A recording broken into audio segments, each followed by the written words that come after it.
Welcome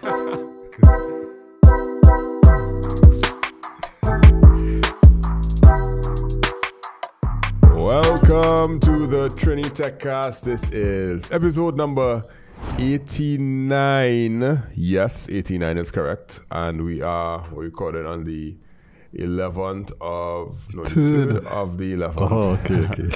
Sorry. What happened was, the 3rd of November, 3rd of the 11th month. On a Sunday night as usual.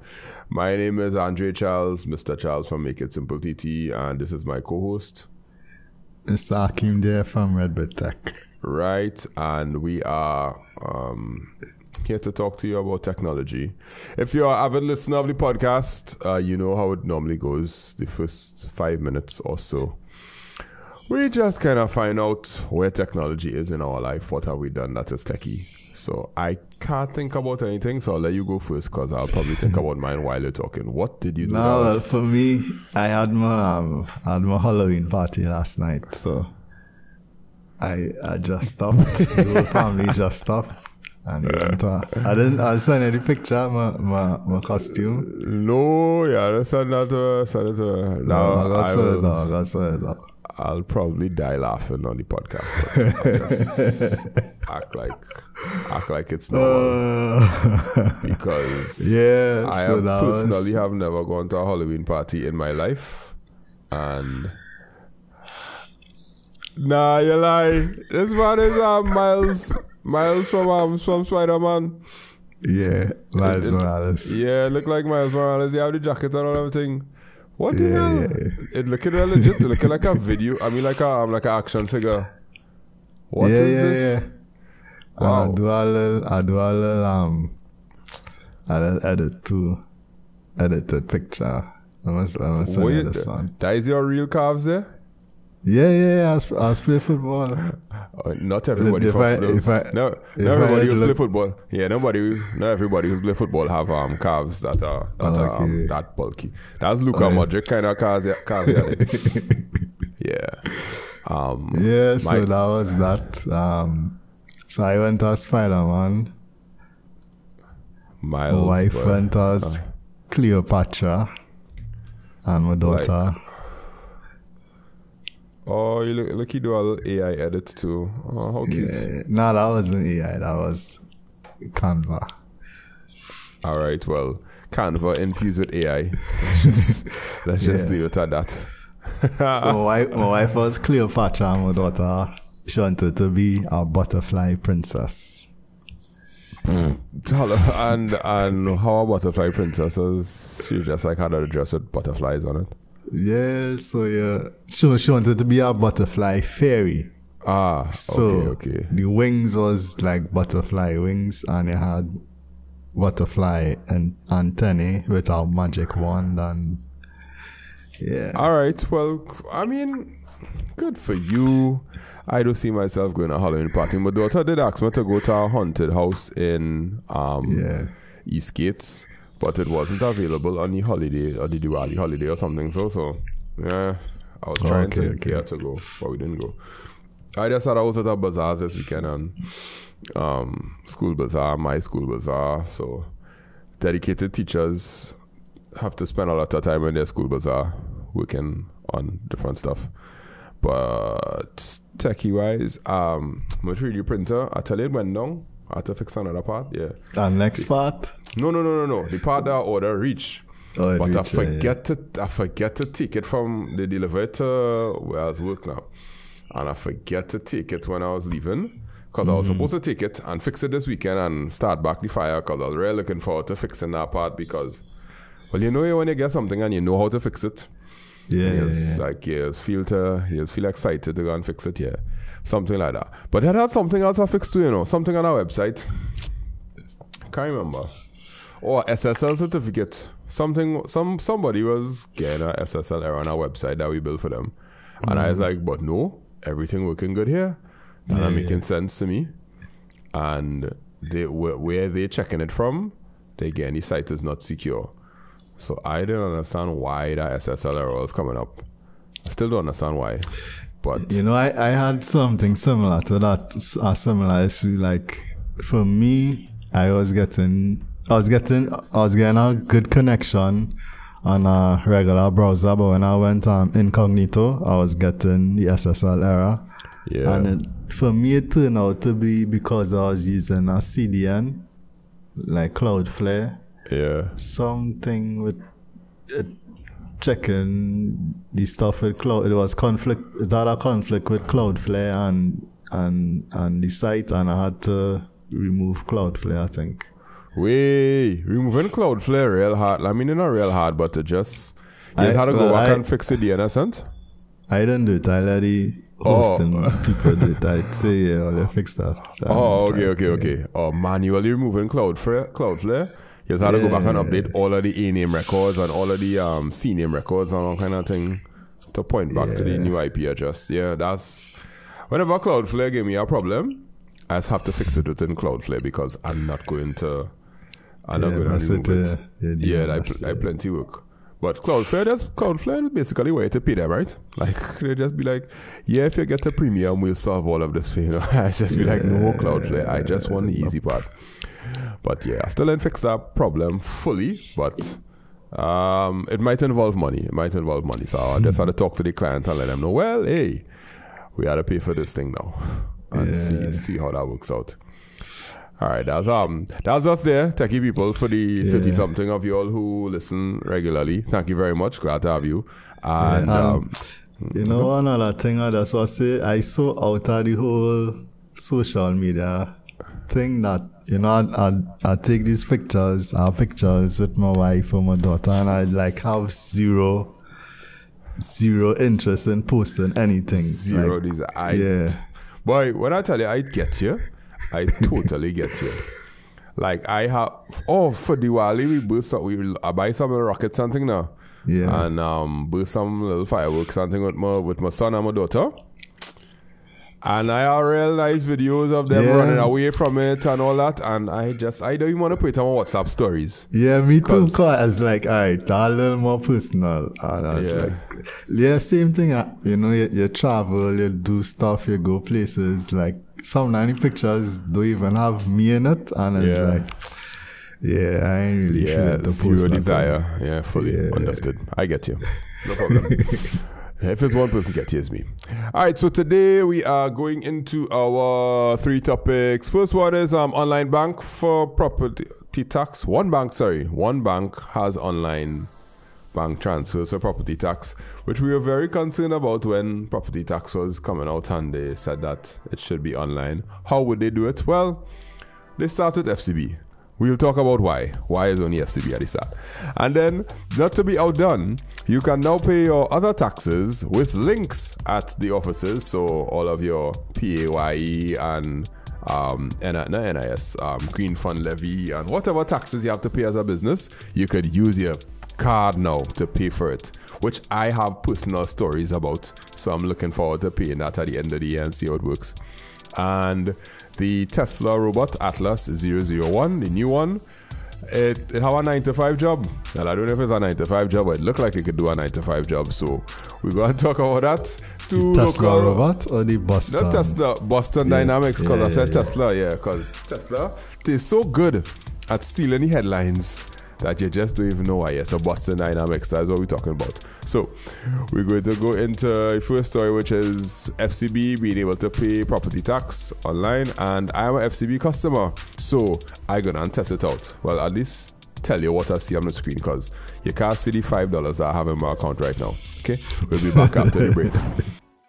Well, you probably made it this far in the podcast. That means you probably like technology a lot and like to at least hear us talk about technology. And that also means you may know somebody or somebody who knows somebody or somebody who knows somebody who knows somebody who wants a website built or an app built or some sort of technology integrated in their business. If you want to help them out, you could send them to makeITsimpleTT, send them to us. And we have business services that range from building websites to building apps to invoicing systems to ensuring that technology is used in your company, the installation of routers, buying things online. So you can check us out, 308-8799. You can check our services out, or you could go to makeITsimpleTT.com and see some of the things that we've done and maybe give a recommendation to our website built or something like that.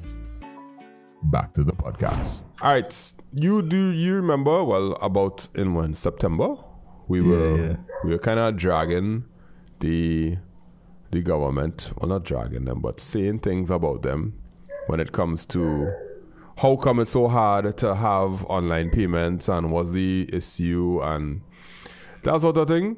Well, they finally unveiled online property tax payment, but the only bank that could do it is First Citizens Bank. Of course, we know why, right?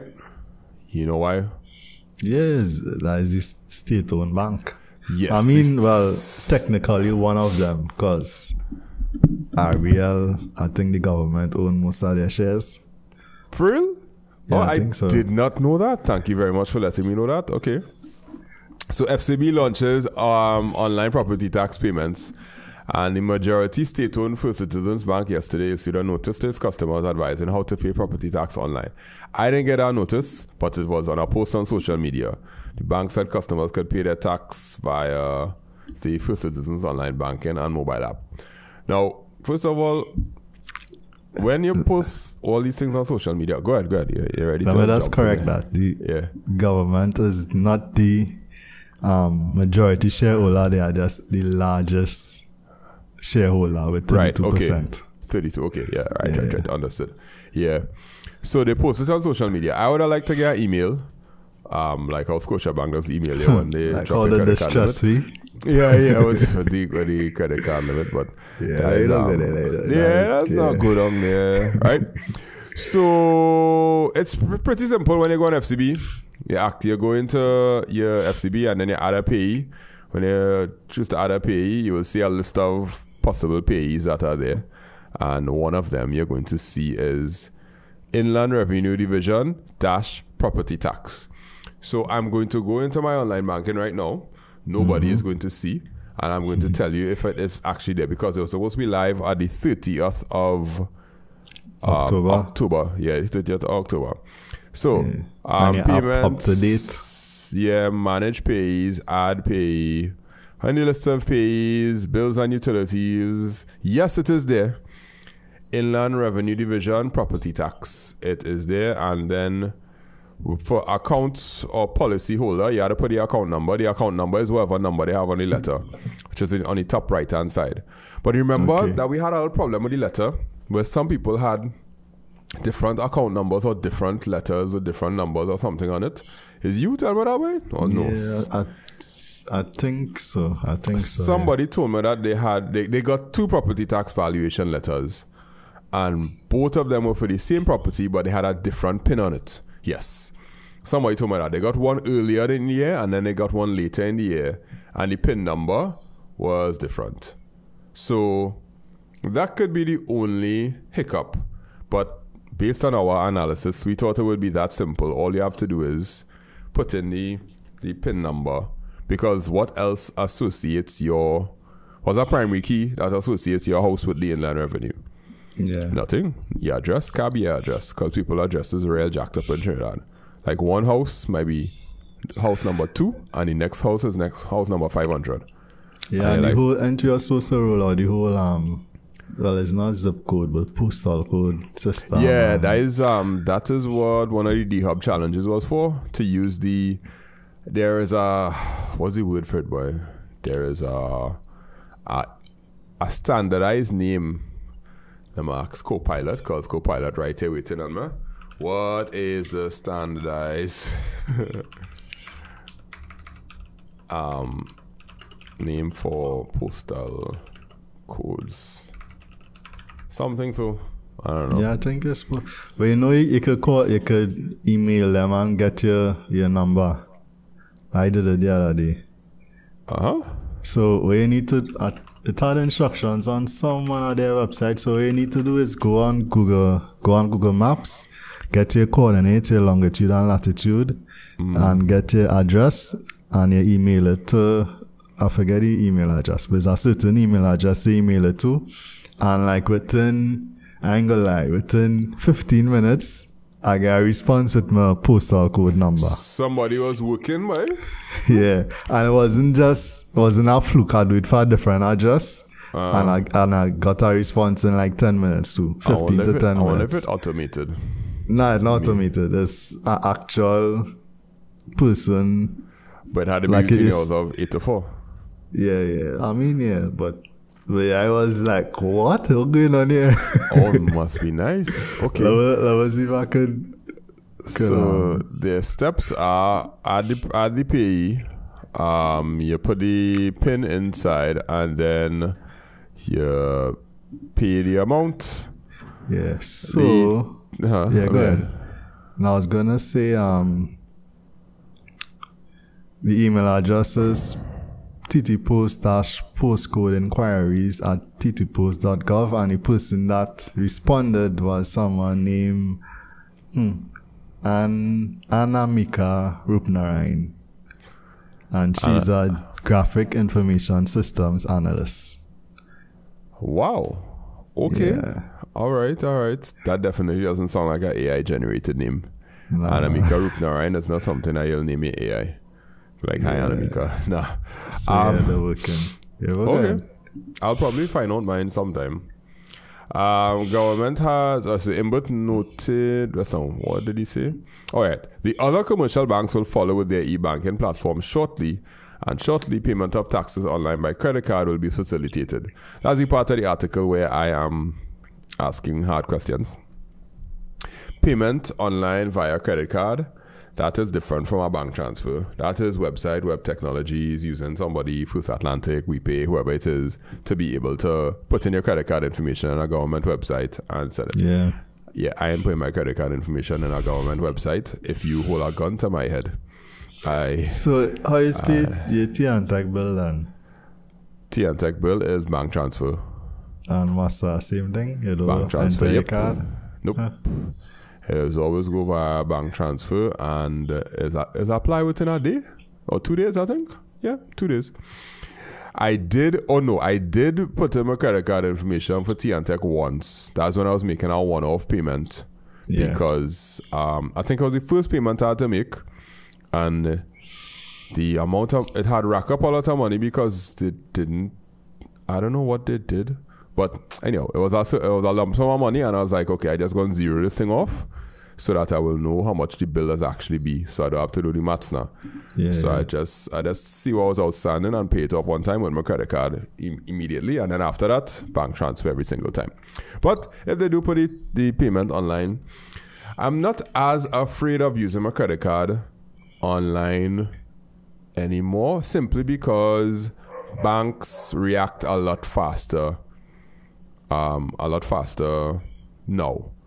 Because from the time they see a suspicious transaction, they just lock down your card, and then you try to use it and realize that it's not working properly, and then you contact them and they be like, oh yeah, we had to lock your card down because we know. Well, FCB do that to me at a time.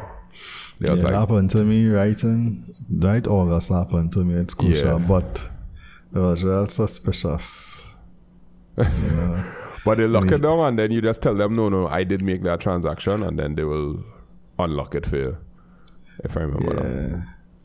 The hard part is I had to call, and I had to go through the menu, and I'm positive that they're trying their very best to make that menu the most difficult thing ever. With Scotia, you get an email saying your card was compromised, contact them, and your card does get automatically thing, and when you contact them, they'll go through all the... Right, contact them via what? Calling? Yeah, call them, yeah. Right, okay. Yeah, well, the Scotia app, I could send an email to my rep, whoever person, and she's respond. She's always called me to see what's going on with me and if I want a loan. Yeah. If I need help with anything, and of course, do you need a loan? And I like, you have an unsecured waiting for you, you could get such and such amount, so you just tell me, and I'll transfer it. And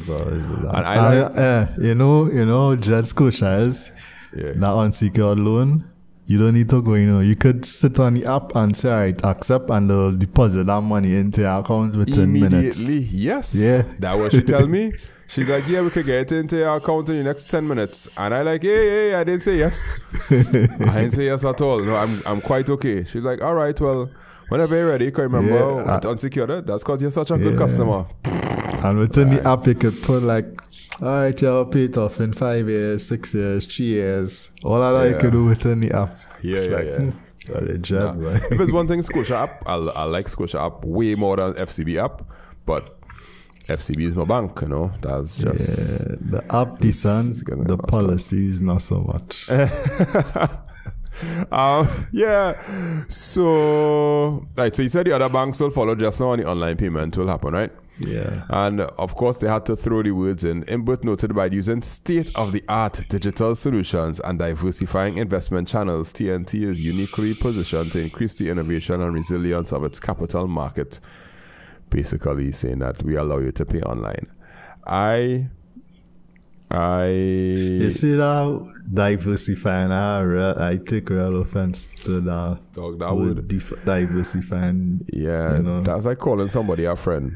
Like, you don't use them words lightly, you know. Yeah, especially now.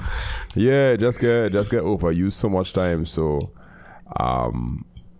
yeah. Imbert had also assured that people who have not received updated property tax assessments would not be subject to any penalties.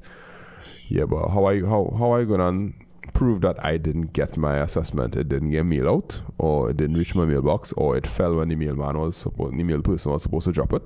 I think you need to go into one of the offices to, because that's like what someone told me, because where I live, mail don't get delivered as yet. And like, I don't know, I have some real good neighbors in the sense that they actually went to seek out to see how much property tax they had to pay, instead of be like, yeah, it never get delivered to me, I ain't paying nothing. They were like, I need to go and see, and you know, and if they didn't do the assessment, I need them to come and do my assessment. I had neighbors like that, so they went into the office to, you know, follow up and find out, you know. And if I think they didn't do it, so they went through the process. I don't know if they'll actually get somebody to come and do the assessment, because their house like new, they only moving there this year. And then I was like, you know, some model citizens. Well, I mean, with all that said, it's the deadline is now the 29th of November. Yeah. There is no excuse for at least FCB people. Yeah. If I had this before October, I would not have to physically give the old. I tell you that. Did I say that on the podcast? That was backstage, or we said that on the podcast? It's probably backstage. It was backstage, yeah. Okay, yeah. I would not have to pay the way I paid it, right? Yeah. But online, sure, no problem. I'll do it anytime. That's cool. How I get my receipt though? That's the part I want to know about. Because you get a receipt when you go and pay. Do they email the receipt to you? Do they mail the receipt to you? Just like how they mail the payment? How that one going to work? I mean, like, how do you get a receipt when you pay it and like bill via bank transfer? As get email. Okay, like when the process it. Yeah, your payment has been recorded and something to over to your account. So on the 28th of the month, all my bills just fire off at the same time. Every single thing, pay. And usually, like I got the TNT one yesterday. That was our Saturday. Yeah, yesterday, the 2nd. Yeah, so 2 days after, TNT will email me, tell me it was paid. Digicel will tell me it was paid. Flow will email and say that it was paid. Wassa will say that it was paid. I don't think I'm going to get an email from Wassa. Oh, no. Wassa system kind of weird. Because to get the e-bills from Wassa, you have to fill out a form and drop it in. No. Well, alright. Well, that wasn't my experience. That might. Like, I don't know why my Wassa e-bill do email. So like, so this is my experience. Once you know the account number and the address, you could get e-bills. Cause like my mother-in-law, I just get her bills to my email address, and trust me, I never went into no Wassa office. So I just get her e-bills, just get delivered to my email address. Interesting. And I think, how it was, I could attach her account to my account. Is either that, or I was able to get her e-bills to my account. And then once I had the account number, I think, and the address, I was able to do it. That was like 2 years ago. I'm not sure if they changed things now. Interesting. Yeah.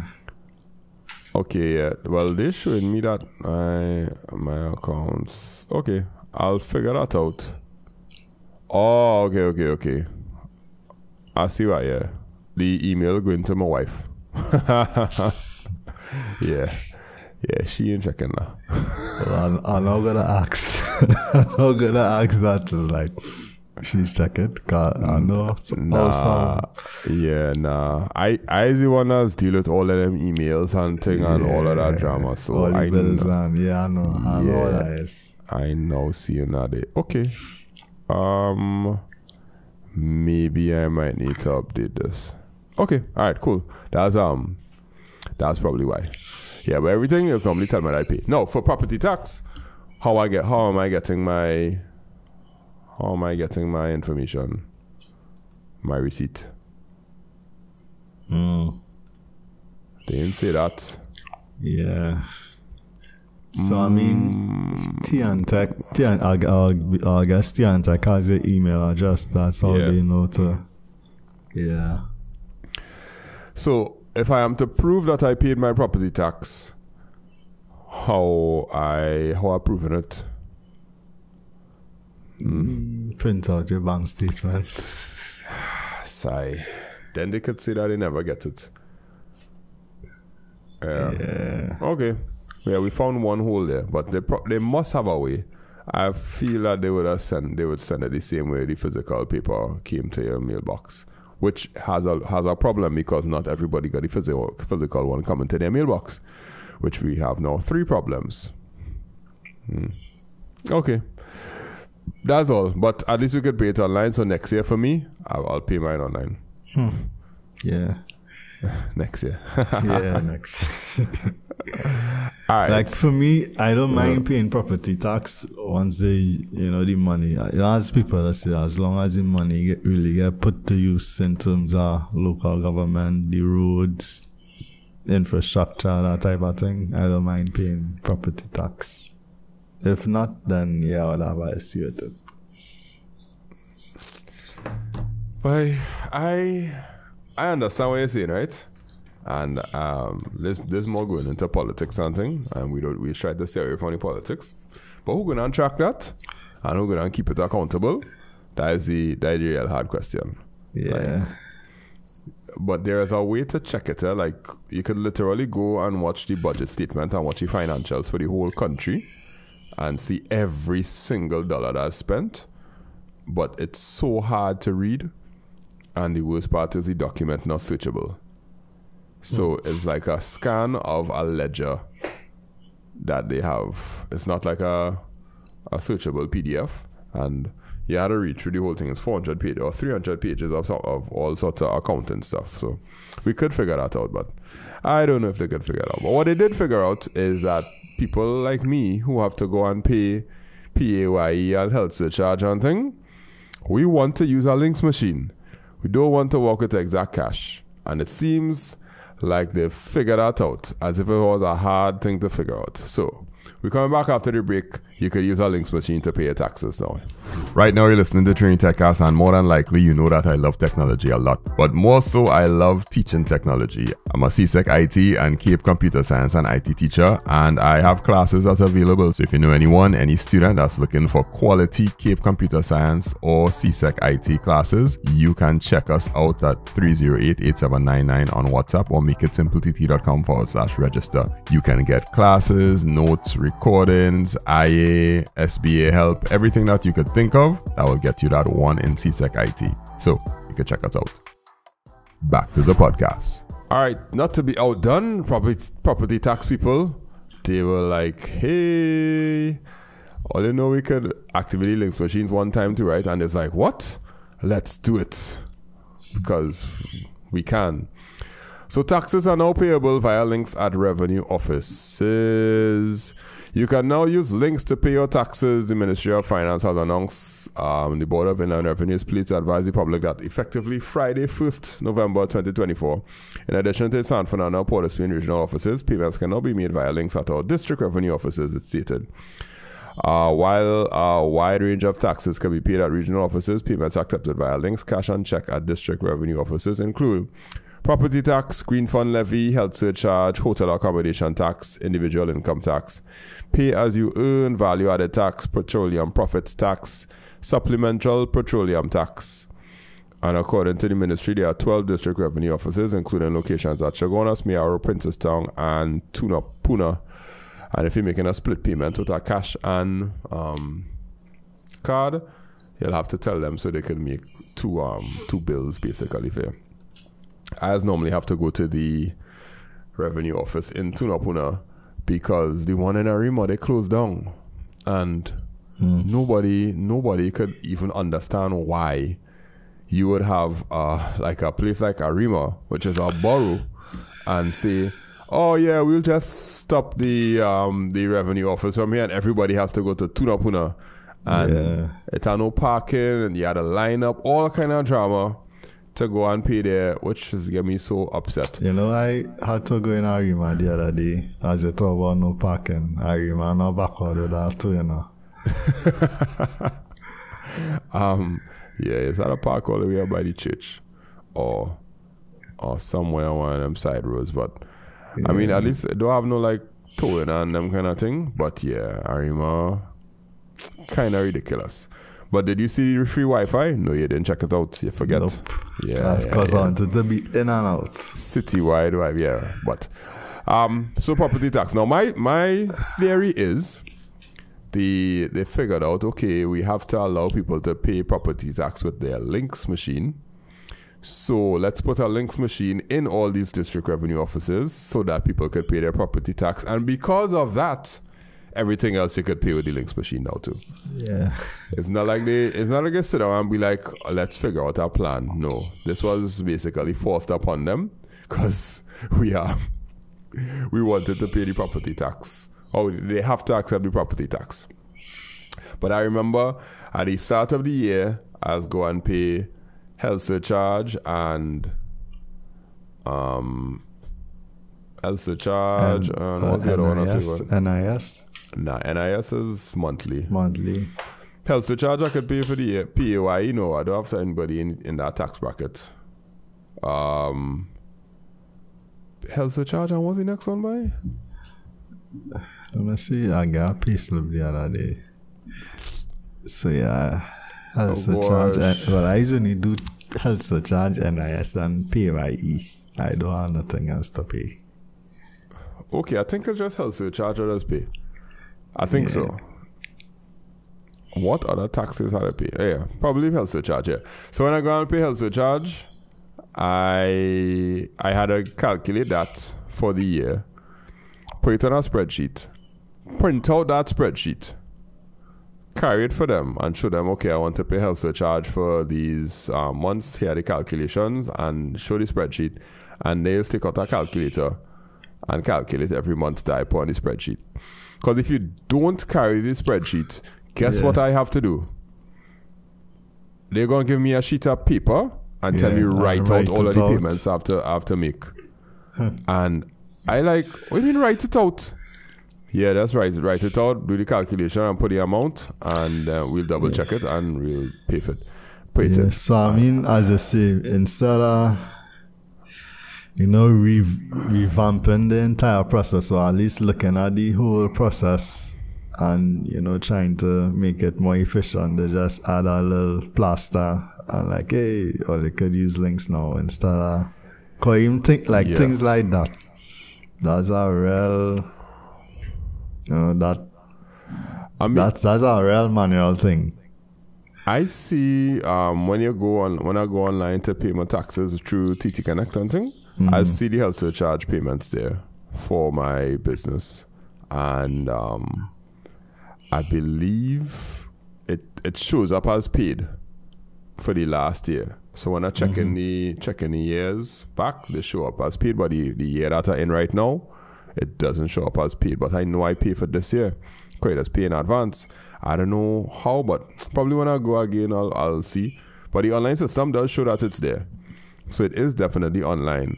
But the thing is, with health surcharge, you can lie now. Right? For real, it's not like a fixed amount for everybody.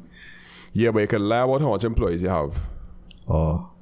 they don't know how much employees you have at all. So, for those of you listening to the podcast, I don't lie about the amount of employees I have, right?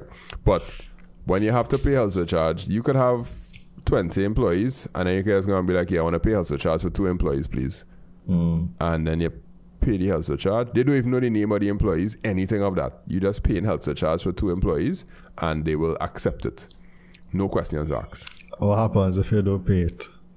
Well, yeah, right. So the other 18 employees, like, anything happens if you don't pay? No, they could go to the hospital still. If they go to the hospital... So it's just like out of the goodness of your heart. I am 100% telling you it's out of the goodness of your heart here that you pay health surcharge and they accept it. It are real companies. Real companies don't pay health surcharge for their employees, but they take it out of their pay at the end of the month. That's a running problem that I know about since before I start a business, before I had employees. Like, you know, as I say that, I know it's the same for NIS too. It are some people I know work in a company years and the company don't pay NIS for them. Yes, and the company taking the NIS out of your salary. So that's why every year I tell my employees, all they just go and ask for a printout or a statement to make sure that your NIS money adding up to the amount that coming out of your salary, because I pay it every month for you, but I know the National Insurance Board may not be as efficient, and there's mail, because I was paying NIS online, they just have to mail the receipt to me as if, so basically I paid online and you could tell, okay, somebody has to take the online payment and go and manually cash it, because I was getting a little receipt from the small... Yeah, the small receipt. Yes, yeah, that like small receipt. Yes, that small receipt as a chit, and it's be stapled to the documents that I uploaded, and it's coming in a big folder. So every month, the NIS people just have to send me a big manila folder with the NIS payment to prove that it was paid and the receipt for it. I ain't vexed because that's my documentation to prove that I pay in NIS. And anytime any one of my employees don't get the NIS payments, I'll be able to pull back all of them. However, I just know that for health surcharge, how you does know and how you will not know, nobody will even know. What I think does happen is for bigger companies that have to pay PAYE, everybody that has to receive PAYE must have a PAYE number. And that's the only way you can record the amount of employees that you have. Because when you pay their PAYE, that will go in their taxes. So that will come up in their income tax return, and you'll have to get them a TD4 and all that kind of drama. Yeah, that's the only way you could note that. But anybody that working for minimum wage under that bracket, there's no health surcharge being paid. You feel CPAP workers getting health surcharge paid? I just concerned that way you just say about you making a payment online and the system via online system, and you getting a physical mail with a physical receipt attached to your online documentation. Yes, that's like what? You're picking up payment online. You at least in your mind is like send the person an email with the receipt. As their email with an acknowledgement, your payment has been received. Yeah. Great. That's all. But after that, I have to wait for the physical thing in the mail. Yeah. How that bothering you, lads? Those I don't. Like for me, I don't know why it don't make sense. Like you had to go on physically by a cash register and do that to get a receipt. And you could see somebody else do it in a batch, because when I get the receipt, you'll see batch number, whatever it is, right? So like, and I don't get the receipts on this in the same month. So let me say I paid NIS last month on the 15th, because I had to pay by the 15th of the month. I pay NIS on the 15th of October. Right. That coming in the mail for me end of November. You know, this remind me of, remember the other day we was talking about it was San Francisco where they're still using floppy disks. Yeah, and it costs a whole set of money to upgrade to something newer. Yeah. Yeah, they're still in our fees. And you know, the banks, you know, they're using COBOL and they don't upgrade the system. Yeah. We not dying, need to upgrade it. Not just upgrading the process, because that process... The website ain't that bad. Here's what's how to do, right? I guess people will probably care about this. If you only had to pay NIS, you have to do a CSV file. The CSV file must have the amount of weeks, the employee's NIS number. If they don't have a NIS number, you have to put a birthday. You put the amount of money that you have to pay for each week, if it's a 4-week month or a 5-week month. And the CSV file has to have numbers inside of it, but the numbers do you have to add up. Because at that time, I promise you, I uploaded a CSV file that had a wrong calculation. And only after I realized, oh shucks, that one was wrong. I wonder what happened, boy, nothing happened. They just accept the amount of money that I give them. Because I wasn't sure. So you had to put the amount of money that you're paying for that particular, the contribution amount for that person. If I decided that I want to put everybody within the minimum NIS tax bracket, that's when you're working for minimum wage, I could do that and they will just accept it. Because there's just a minimum contribution people have to make to NIS to be able to get their pension at the end of the at the end of working at 60. But of course, the more money you make, the more NIS is supposed to pay.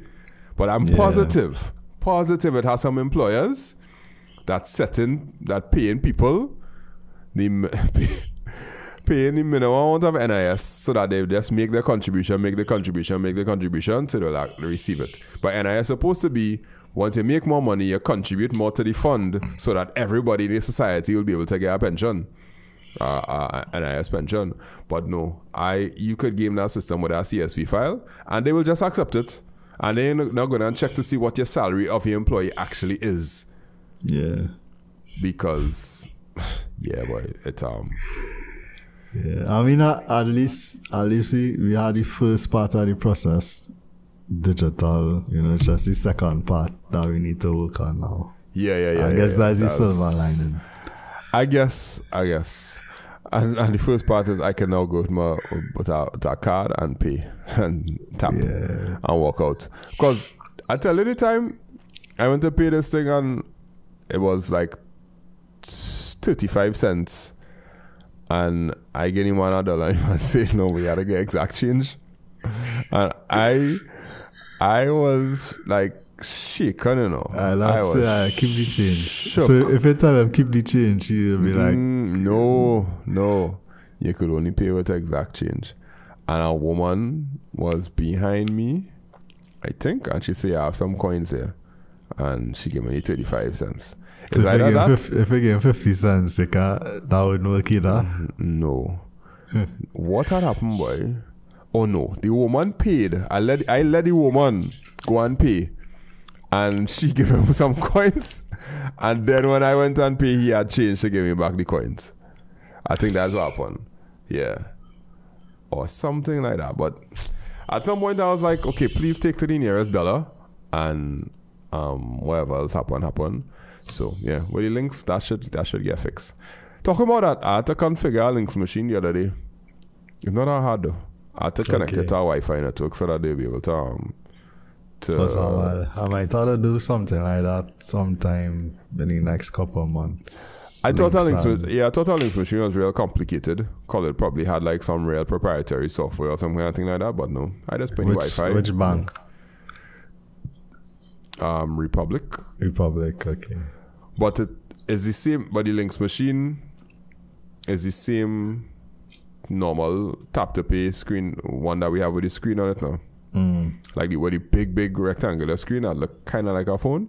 Yeah. I think every bank could use those. I think it's made by Verifone or whatever it is. Yeah, I use that. So hopefully it's that, and you can tap to pay and move on with your life and pay those things, because Online payments is cool. Linx payments is like way back when, but we thankful for it. And you just get your receipt mailed to you a couple of weeks after. Yeah, boy. that resting more, especially the property tax. How that thing gonna be sent to you? Probably the same thing. You probably got somebody got staple that shit to your thing. Cause when we discussed it the first time, we say somebody gonna have to sit down and reconcile them bank payments that come in with the numbers to the amount of money, and then punch that into the system. And I feel that's exactly where we're gonna get the. Once the receipt now written up, we good. Once it's not written up, it had to be printed somewhere, right? Right? Yeah. Yeah. It will be one. It might be one of them same small chat. Yeah. From the. Yeah. At least it's not a written receipt from a receipt book. From the thermal printer. It's a thermal printer. Let's call it. Talking about that, I feel I want to buy a thermal printer for somebody. I had to figure it out. Probably will find one on Amazon. Right. Alright, so automated things now. What are we talking about? Oh, next thing is the Boston Dynamics robot. Okay, last 2 episodes I think we spoke about Tesla lying to us with what the robot could do. Boston Dynamics says, "Hi guys, let me show you all what a robot could really do." It's not that impressive, but it's really impressive. So we'll go on to that now. Well, because you're listening to this podcast, more than likely you know how to order things online already. But if you know somebody who doesn't know how to order things online, and you probably just fed up having to order things for them, and you want them to be able to get a little more self-sufficient with respect to ordering things online, we have a service called Order It, where you can send the links and we order it for you and we deliver it straight to you. So if it's somebody who is not technologically savvy, doesn't have a credit card, and they want to order things online, hey, send them to us. 308-8799 on WhatsApp. And we'll be able to help them order it and save you the trouble of having to buy things for them. Back to the podcast. So we're back, and this time we have a YouTube video to watch. I will watch the YouTube video. I'll probably speed it up just a tad, and we'll see. So let's watch Atlas 001, the new robot.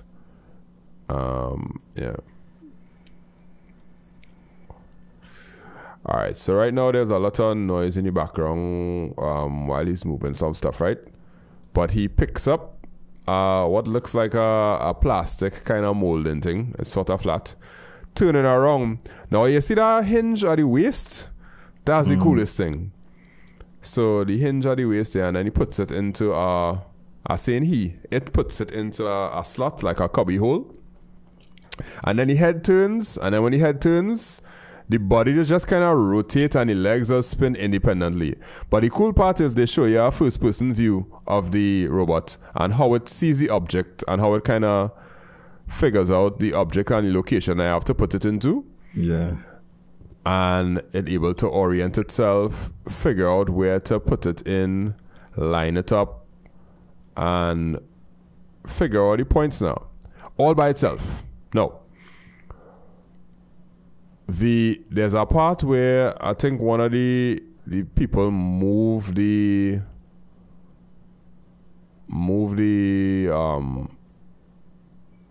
place where they were supposed to put it, and it figured out how to get to the location just by looking at it. But here's the coolest part of Boston Dynamics, when they're showing you a demo, they're showing you the robot in the factory with all kind of noise in the background, all kind of wires hanging all over the place, because they're literally showing it to you as not a polished demo to lie to you. I see that man in the background there by a computer looking. Anyway. Yeah.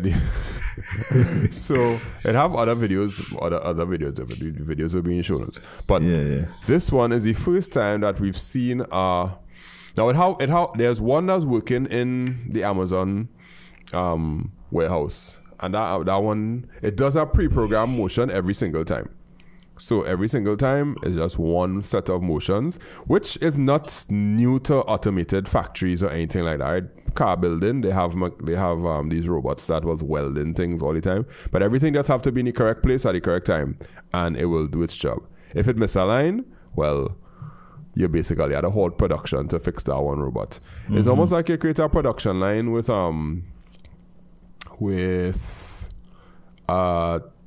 let me say like a child, right? So you tell the children, okay, everybody dip in the red paint, then dip in the blue paint, then dip in the green one, and then come and paint. If you move the green paint out and you put pink, the child will just dip in the first one, dip in the second one, dip in the third one. It has no understanding of the context of the fact that you're supposed to be looking for a particular type of paint now. So automation has been there. But now, Atlas is able to recognize the job it's given and make modifications. Kind of problem solving in a sense, you know. So unless they kind of, if they tell people, okay, as I was explaining, if you give a child certain colors, they mightn't be able to process it beyond whatever, right?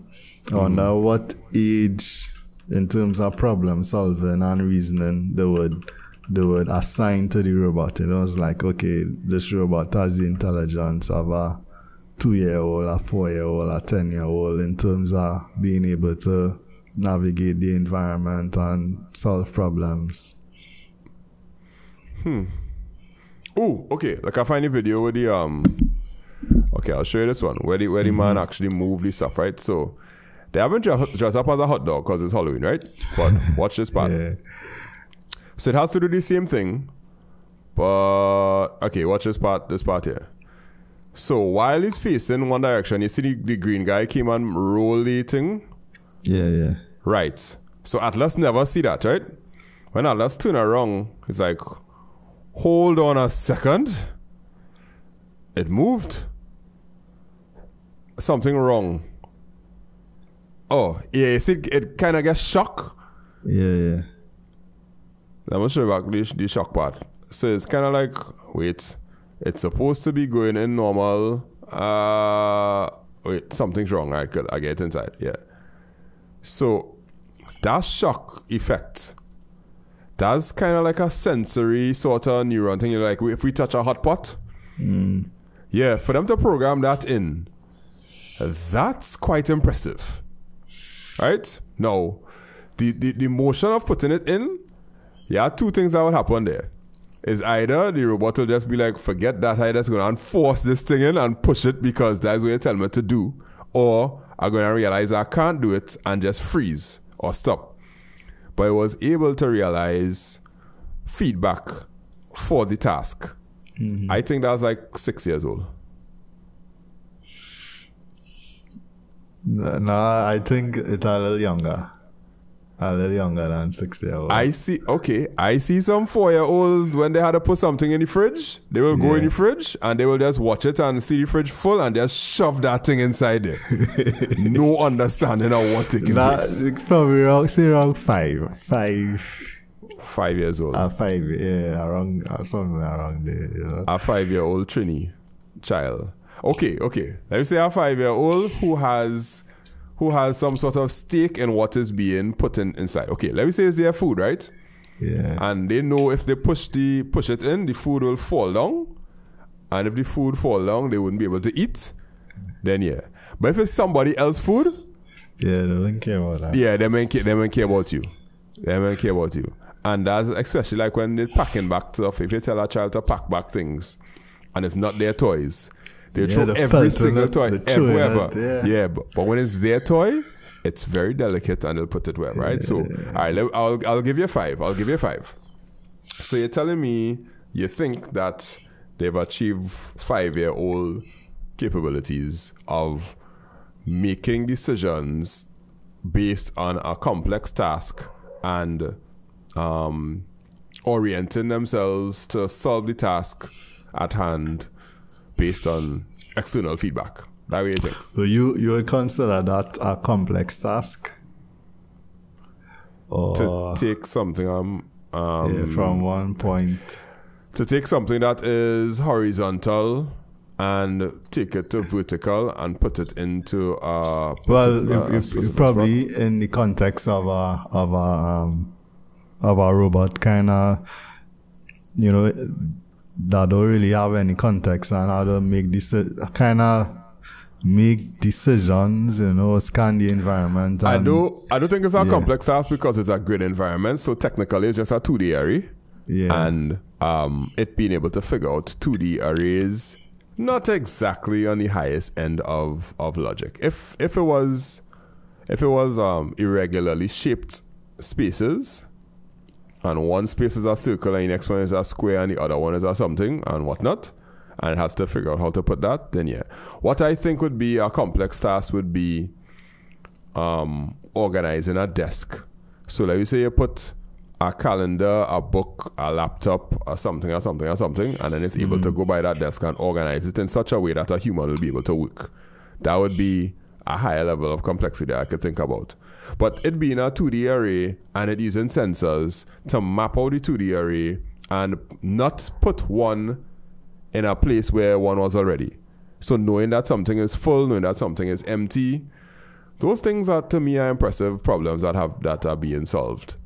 That gives you not just it don't give you a context, because getting context will mean that it's aware, but it gives you problem solving for a particular task. You know, it'd be good. I don't know if they expose this in the video in terms of knowing what is the actual starting point for the robot. You know, is it that they kind of trained it in the sense that they went through a test run in terms of having it take it from here and then put it over there? Was that the exposure the robot had, or was the exposure just actually being able to pick up the stuff, pick up the objects, and then you're told that it needs to put it in this other space without actually having it doing it before, you know? It would be good to know was the point at which... I feel they have it on the website. They probably have because from what I know about Boston Dynamics, they used to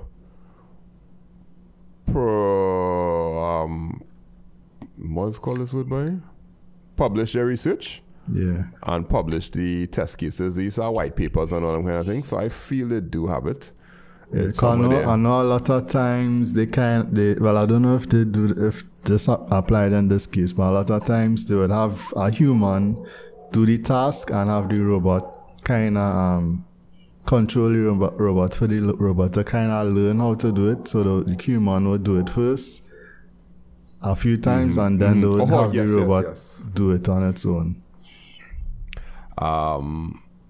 Yeah, I don't know what the training methodology is, but I agree. It probably has something like that. But let me see if do they have anything in the description of the video? No. They say we don't believe humanoid robots should be limited by looking or moving exactly like people, but there's big advantages to a robot that can fit in as well as stand out. We design Atlas to be capable, intelligent, and robust, so even when a pesky pickle moves at all right. So it's kind of tongue-in-cheek, but I gather that their website must have something. Like, check the website. Okay. This one is Atlas 001, I think.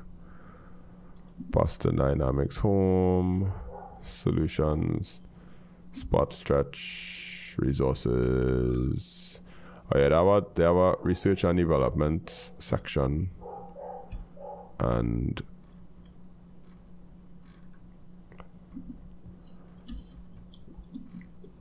yeah, like, okay, so they have things like, I've seen they have a case study from a research scientist.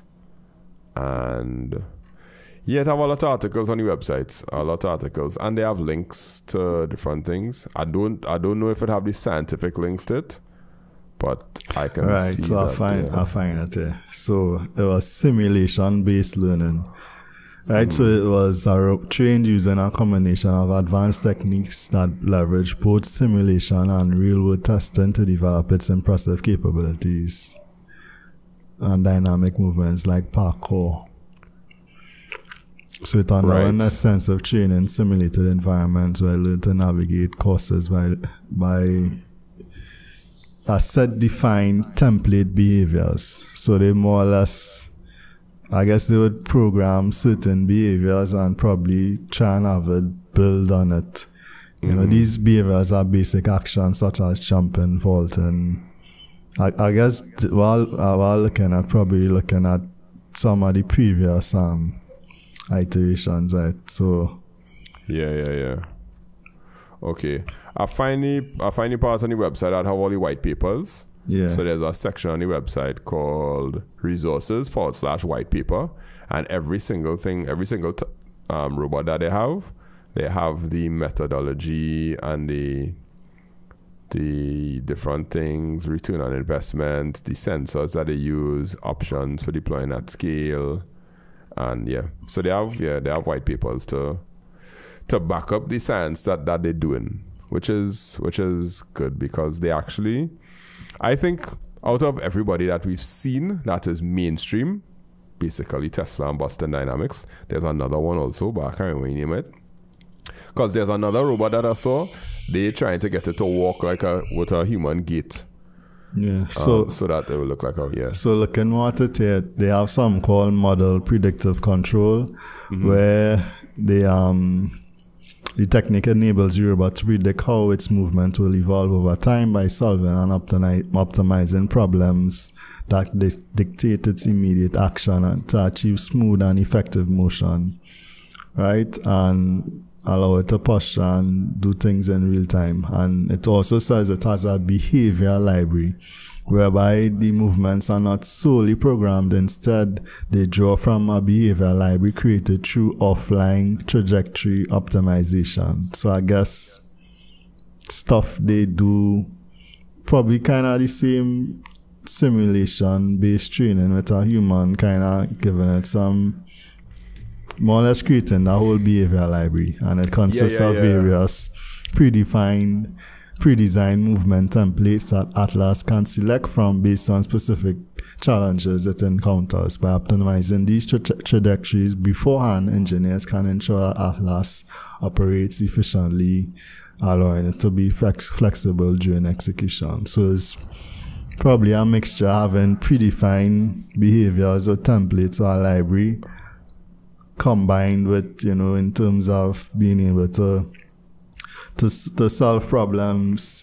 It's kind of like reinforcement. So I think that's what they did when they was teaching it had some simulated robots. They taught to play football in a simulation, and they gave it 4 major things and set up some rules. I'd be like, okay, you could only do this, you could do that. Right now, your goal is to get this ball into the net. Every time you get the ball into the net, it will be given like a reward. And then they just learn to play football over time. But now they're just doing that same thing with a real robot. But I gather they would have to do some sort of virtual training first before they try to give it the physical. So for this exercise, the predefined movements might be, how to take something horizontal, turn it vertical, and then store and put it in somewhere. So that might have been the predefined thing, and moving the thing to somewhere else would have been it doing the problem solving part, bringing everything together. Makes sense. Okay, I support Boston Dynamics. I think, like, if I didn't have physical dogs, I think I willing to go as far as that Black Mirror episode. I willing to go as far as say that if I have enough money, I may get one of these spot robot dogs. If I do, but I don't think I'll ever have that amount of money right now. Like maybe 4 years, 5 years from now, if business start to take off, maybe. But I just want to be able to attach a flamethrower to my dog. When somebody come by my gate, I'll be like, yo, step back. Because it could get really toasty for you right now. Or if you try to thief the dog, you get shocked. Something so. That's on my mind. But humanoid robots, Boston Dynamics, thank you very much for giving us some hope. All right, that's the day for us today, y'all. Let's go back through our things, our articles we spoke about. Online payments for property tax, which we wanted all the time. It works, except for we don't know how you're going to get the receipt. Nobody is saying how you're going to get the receipt. Linx payments at all the other tax offices, that works also. More than likely because they have to do it for property tax. So I'll be happy to pay the Linx stuff. And Boston Dynamics robot doing all of those things. We found out that this does a little bit of sort of reinforcement learning, also pulling sort of features from a bank of options I could follow, and all those different things that make our life make us feel more optimistic after learning that Tesla lied to us. That's what happened there. And I also figured out that Boston Dynamics has white papers all on our website, and I'm going to try to read one or two of them because these things are interesting. Very interesting. All right, that's it for today. My name is Andre Charles from makeITsimpleTT. I am on the internet. My face is there from time to time, talking about technology. 99% of the time is a podcast clips, but the other percent of the time, I'm probably teaching students how to do IT and computer science. So you could check me out. And my co-host, you could find him where, boy? On this podcast. On the podcast. Yeah, you can I don't even post on Instagram. Like my own personal stuff I don't even post on no. I don't even know when last I post on my personal Instagram. Yeah. But yeah, Akim there, Redbird Tech. Yeah. Doing other things in the background. Yeah. Things that last time I posted on my personal Instagram was May 2021. I feel I beat you back in, but I wouldn't check. I can't. If I check that, I would have to actually log into it, and I might see things. And, I don't really want to see anything. Yeah. So thank you all for listening. For the 30-something of you all consistently who listen on, well, at least on Spotify only. There may be other people from all over. So wherever you are, you could always reach out to us at any point in time. And we will reply to the DMs and things. We'll reply to DMs. I replied to a DM the other day, and they were like, oh, yeah, I listen. I'd be like, well, thanks for having me. Thanks for having me in your ear. So we'll see you all next week, and we will figure out what technology takes place in Trinidad and Tobago. However, this week is going to be the US election results. So I don't know. I don't know how much techie things will happen in Trinidad, but we will see. We might have to talk about online voting and how they rig it or some kind of thing. I don't know. I don't know. I see some videos where I see some videos where with the voting machine you're trying to select one person. One, and it wasn't working, and it select the other person. Apparently they were supposed to use a stylus, and when I read it and the thing behind it, they were supposed to use a stylus because the screen is not a capacitive screen. Is a screen that had the stylus basically has an electrical signal that will only work on some kind of drama. So, but yeah, them kind of stories. That's crazy. Yeah, them kind of stories gonna be coming out like wildfire. So we'll see you all next week. Thank you very much for being on the Trinity Techcast, y'all. We got.